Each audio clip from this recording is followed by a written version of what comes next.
Good morning, everyone, and happy Thursday to you. Thank you so much for joining us. My name is Stephen Riddick, and I will be leading our webinar today, part of CSP's ongoing webinar series. This one about minimizing the risk of using Microsoft Office 365. Before we dive in, a few quick housekeeping items to touch upon.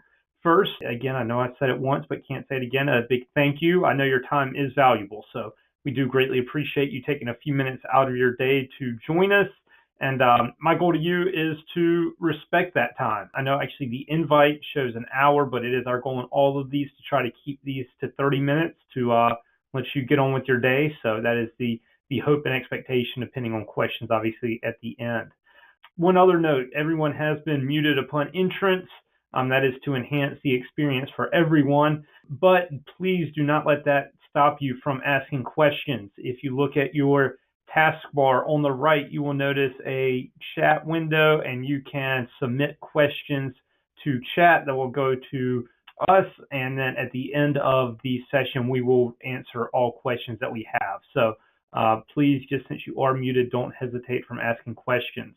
And the last housekeeping, we are recording this session, so if you must walk away for any reason, or if afterwards you would like to share it with someone, please come back to our website, www.cspinc.com. It only takes us a couple days to get it up, edited and everything else, but it will be posted on our website or on our YouTube page, where you can find it to review again, or pass it on to anyone else you think may find this interesting. And so with that said, we will dive on in. First, a brief, I was reviewing the attendee list, and I know and recognize a lot of you, but there are some new faces and names. So I wanted to take just 1 or 2 minutes to introduce both our firm, CSP, and myself, for those of you whom I don't know. So CSP, we are a 24-year managed IT services and solutions firm. Hard to believe that it's been 24 years. We have been blessed to have some amazing clients with us for a long stretch of that time, and really proud of the customer service that we deliver. And I think that has really led to the success that we've had. We focus on a multitude of different items for corporate IT. I will say some of our biggest areas of growth being in security, which is a lot of what we're talking about today. I would say industry-wide, that also aligns. Still seeing huge growth in the cloud. Our bread and butter being managed services, so being able to come in and provide support for your organization, as well as still having a big piece of our practice that are more of those technology projects. So installing new phone systems, new wireless networks, or anything and all in between. As for me, my name is Stephen Riddick. I'm our VP of Sales and Marketing here. I've been with CSP about 7 years now. My background was with Cisco, learned the industry there. Definitely a little bit more business focused as well. I'm the rare and seldom seen history and economics major who goes to business school and ends up working in technology, but I absolutely love it. I think what you will find, though, is that it allows me to probably approach the technology from a little bit more of a business standpoint. So I'd also be remiss if I didn't say happy ACC tournament. We are in North Carolina on Tobacco Road. As you can see, I am a Demon Deacon fan, so sadly for almost a decade now, I think my team was eliminated on Tuesday, the very first game. So when you're like me, you have to reminisce, and I'll live in the past, such as 1995 here with Randolph Childress. For all you other Tobacco Road fans, whether it's Carolina, Duke, or State, all playing today, good luck to you all, and I hope you have a good tournament.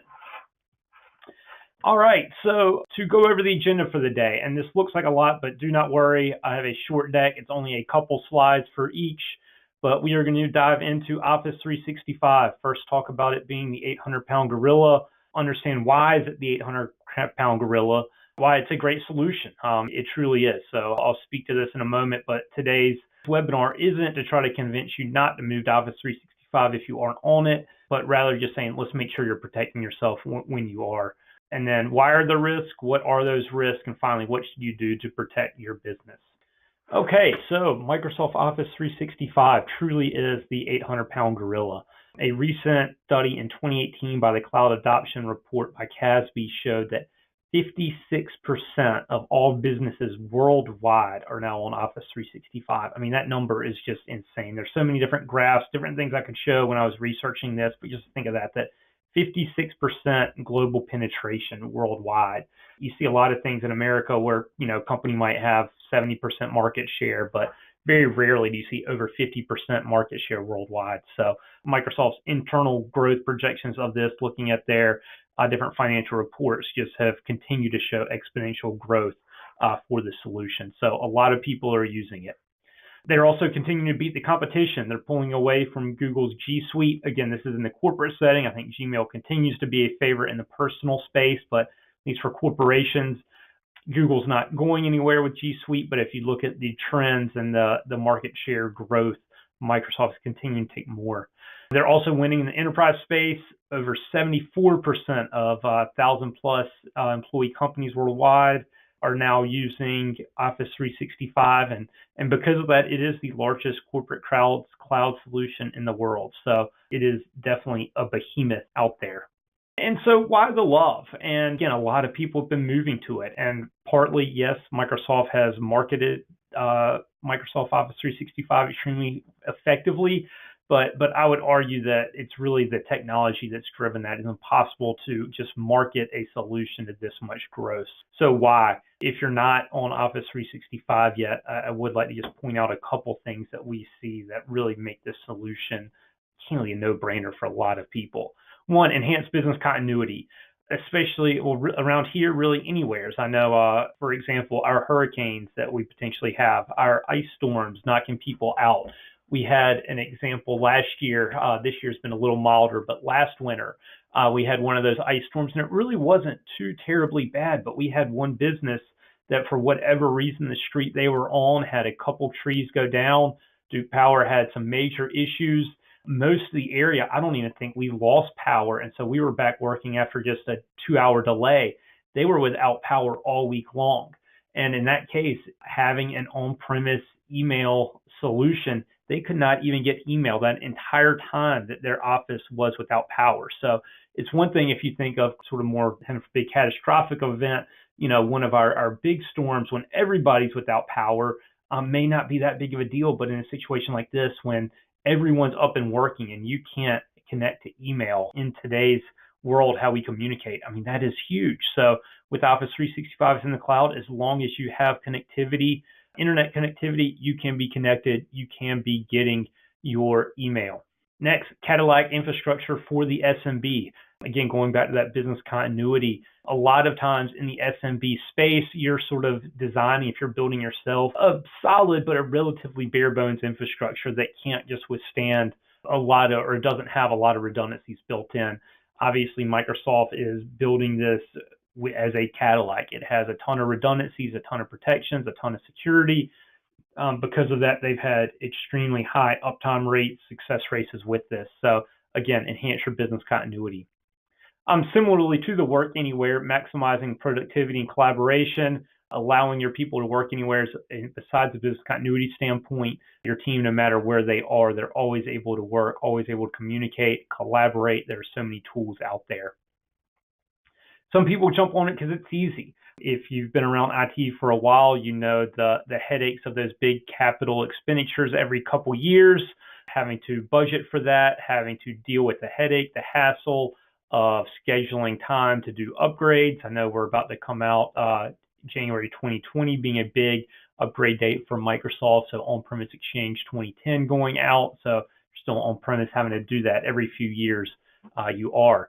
And then also for the financial people out there, a lot of people think they just like to be able to normalize that spend. And it's an OpEx cost, similar to what we were just speaking of, as opposed to having to schedule a big capital outlay every couple of years.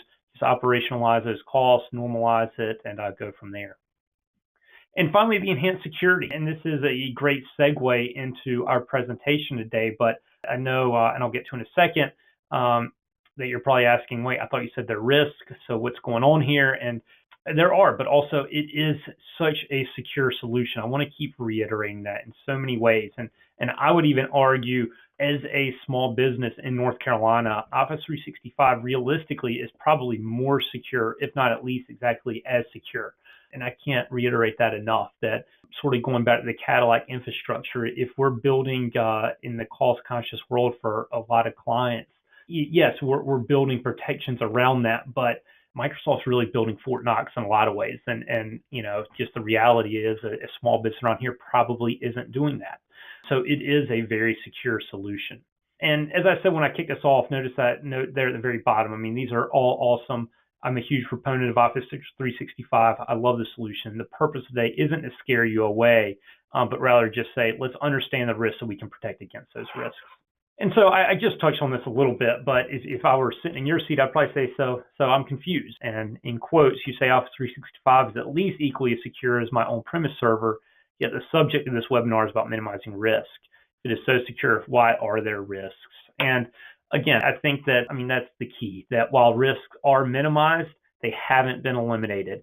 And plus, massive growth has made Office 365 a prime target for hackers. There are a lot of people continuing to focus and try to find ways to breach Office 365. So let's just be cognizant of those and find ways to protect ourselves.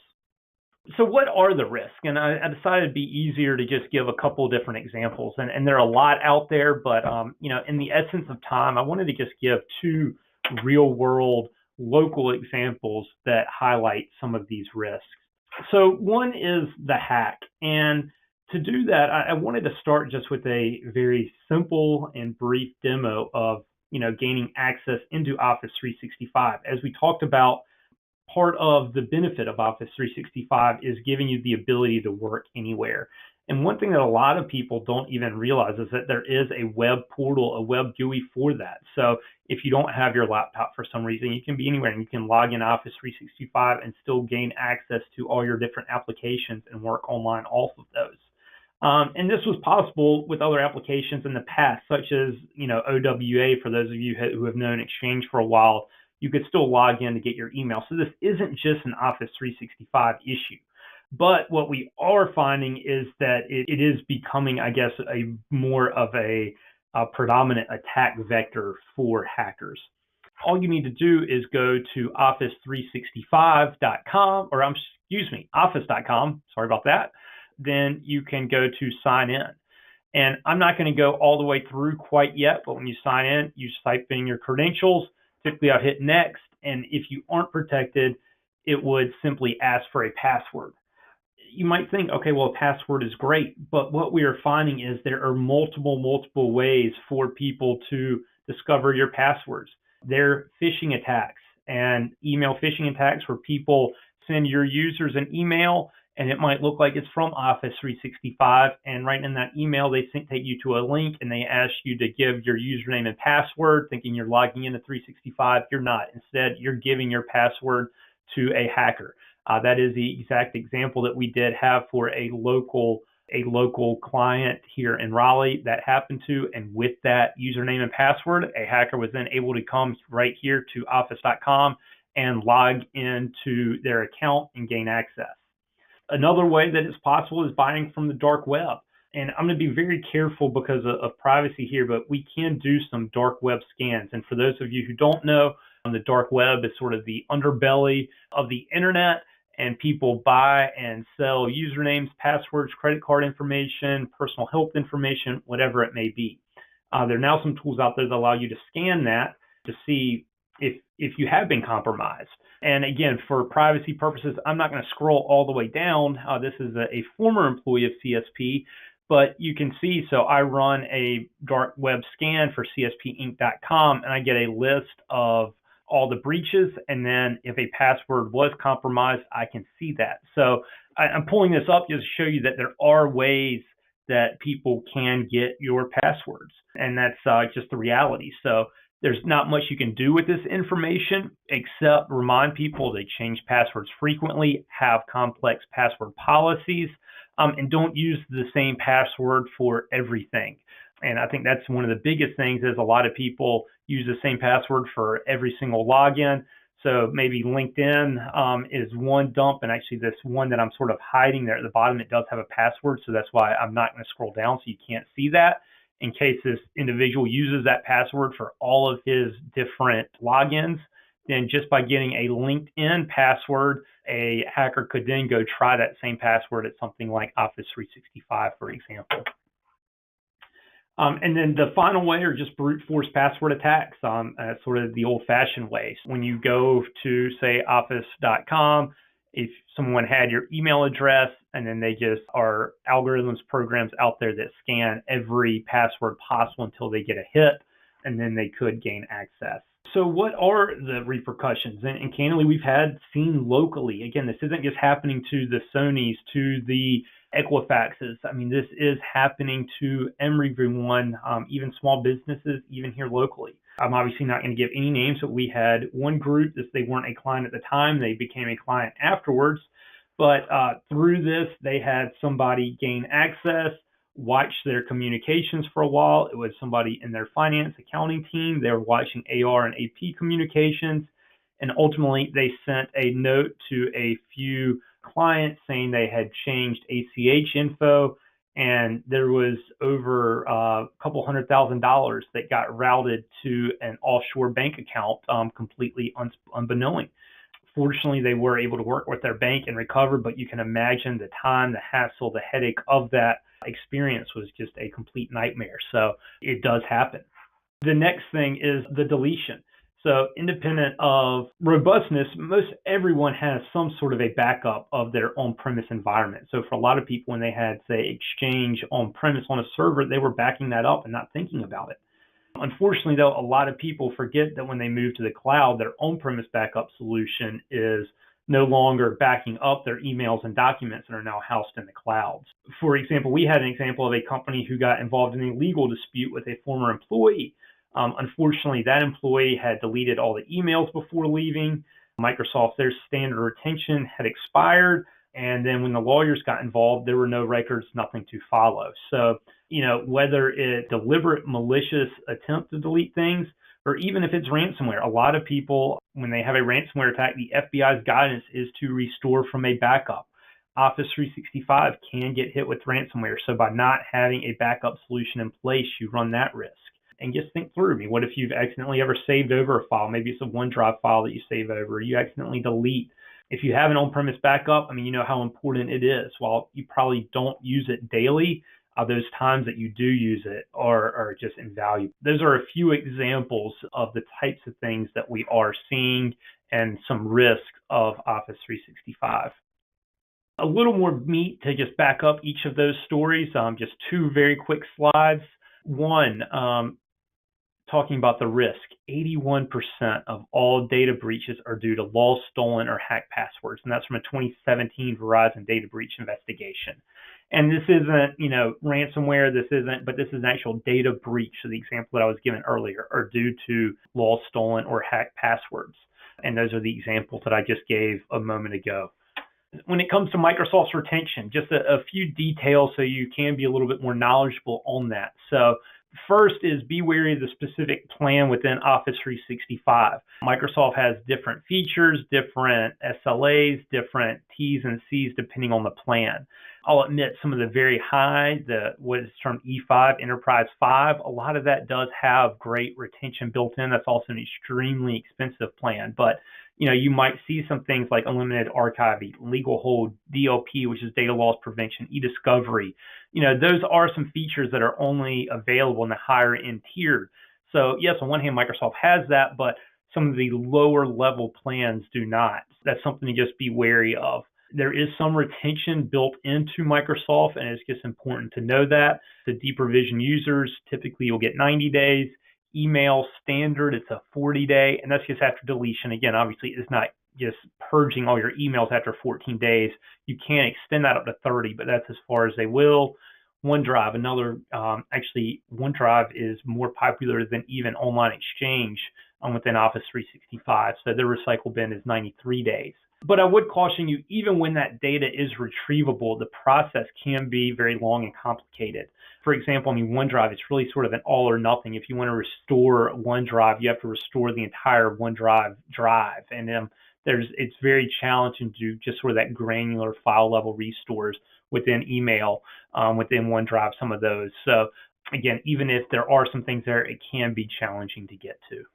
So then how do we recommend protecting yourself? And there are a lot of different things to do, but two big ones that I wanted to focus on the last few minutes that we had today are two-factor authentication, and an Office 365 SaaS. SaaS is software as a service backup. So an Office 365 SaaS backup. First, let's hit two-factor authentication and what that is. And for those of you who aren't familiar with two-factor authentication, I think this slide probably articulates it the best. And most of you, maybe your banks are doing this, maybe different people, places that you log in. So as I said a moment ago, when we went to the office.com login, you enter your username and password. In a single factor, one-factor authentication, that's all you need. You only need one way to say who you are, and that is that password. So if I go to office.com, I enter my email, a hacker were to enter a password, whether they're doing that through a phishing attack, whether they're doing that from a dark web attack, whether they're doing that from a brute force password attack, if they had that, they could conceivably get in. Two-factor authentication demands a second form of identification to be able to verify that you are who you say you are. So once you have your password, you then, and there are multiple ways to do it. This one example is an app on your phone. It might look different. They might text you a login. You might have a portal online, but you say, okay, I've given my username and password. Now I have to confirm that. And a lot of times it's through a 8-digit code, digital code. And once you give that second form of authentication, then you are let on. I will say Microsoft does have a two-factor authentication built in that you can leverage. It's just in the admin portal, but I'll say it's really not as reliable. They had a major outage a few months ago, and candidly, we're really starting to recommend two-factor authentication to everyone, or for all applications. And this isn't just an Office 365 problem. We had another organization who we worked with who they had experienced a hack the same way through remote desktop. So somebody came in via remote desktop the same way they didn't have two-factor authentication and got into their systems, whether it's VPN, whether it's Citrix, whether it's just logging into specific applications. Here at CSP, we have both of our main line of business applications that we now deployed this to. So my point being that, yes, Microsoft does have a two-factor authentication. Our recommendation is more to do it across the business. And if you're doing that, you may as well have one single platform, one single application that can do two-factor authentication for all your different applications. As opposed to leveraging Microsoft's to get into Office 365, leveraging QuickBooks or whichever application provider get into their application. What does that look like then? And I'm coming back to now my account, and I will say I did not think about this morning. I apologize, but you can set some trusted devices. So my laptop is a trusted device. So actually, I only have to do it once every 24 hours is the way we have it set. If I were to try to do this from a different device that didn't know me, it would go through. But right now, you will at least be able to loosely see what's happening. So when I hit next, I say this is my work account. And now you see, since we have two-factor authentication, it just said taking us to our page. So it's going to my CSP Inc. Auth Anvil is a two-factor authentication provider. It's syncing up through us, confirming that it's me, and then it's taking me into Office 365, where I could have access to my Outlook, for example. So you can just sort of see what's going on behind the scenes there and how that's happening. If I hadn't logged in earlier this morning, then once I entered my password, then I would have to go to my phone, and I have an application that is always refreshing every 30 seconds with an 8-digit code that I enter to be able to gain that access. The second solution I wanted to touch on today and make you aware of is some sort of a cloud backup. There are a lot of providers doing this now. We have partnered with Datto. Datto has been a fantastic partner for us, and we really see as one of the leaders in this space. They not only do Office 365 backup, cloud backup, they also are a great solution for on-premise backup as well. But what they do is, so for Office 365, your Office 365 environment, it goes in and 3 times daily, they take complete snapshots. They're both image-based and file-based snapshots, and it is backing up your Exchange Online environment. It is backing up your OneDrive environment and your SharePoint environment. So all of those different applications. Sometimes we get the question from someone, well, if I have an email archiving solution, do I really need this? And I think the answer to that would be is if your only email, an archiving solution can work. But this gives you the protection not only for email, but some of the other apps within Office 365. It allows for point-in-time recovery, so you can either take a complete snapshot. Let's say you had a ransomware attack, you could just do a complete recovery, or you could go after a granular file. It'll back up unlimited amount of data, whatever is in your Office 365 environment. So it's based upon the number of users, not based the number of size, and it keeps all that data for 1 year. Two other very brief things to consider when we're talking about Office 365 and email. One, email security platform. If you don't have a robust platform, if it's only a spam filter, there is so much more going on with email security now that I would urge you to consider and look at. If you haven't taken a look in a while, make sure you have a great solution. We partner with Proofpoint. They're really the industry leader in this space, but there are plenty of other good ones out there. And the last one to mention, again, not going into it much detail here, but if you're curious where I've got my dark web scan, we have a solution, PI Protect, provided by a company called Breach Secure Now, where we can get that and see that. More importantly, though, it is a training platform for your users. We were talking about the example that I gave earlier of the user who got a phishing attack, and then they submitted their Office 365 credentials to what they thought was Microsoft. It ended up being a hacker. This platform forces in-user training on your users. There's an upfront hour and a half training webinar that you go through, forces them to take a test. It also sends out weekly alerts to the most prevalent kind of threats that we're seeing that week. And then finally, we are doing fake phishing attacks with that. So we can send these phishing attacks out to your users. They're actually fake, but see who clicks on what and then deliver you a report so you can know as an administrator who do you need to go have additional training with. So those are just a couple of other solutions that we are recommending and seeing a lot of success with. So with that, we are right at 10:30. Sorry, I know that was a lot of information, but I hope it was helpful and beneficial. I would like to say thank you so much for attending. I greatly appreciate your time. One other thing that I would like to say, don't hesitate to reach out to me for any tips, any future topics you'd like to see, how I present the data, how I can do better. I'm always trying to learn, always trying to be better, so open for any feedback that you may have. So with that, thank you so much.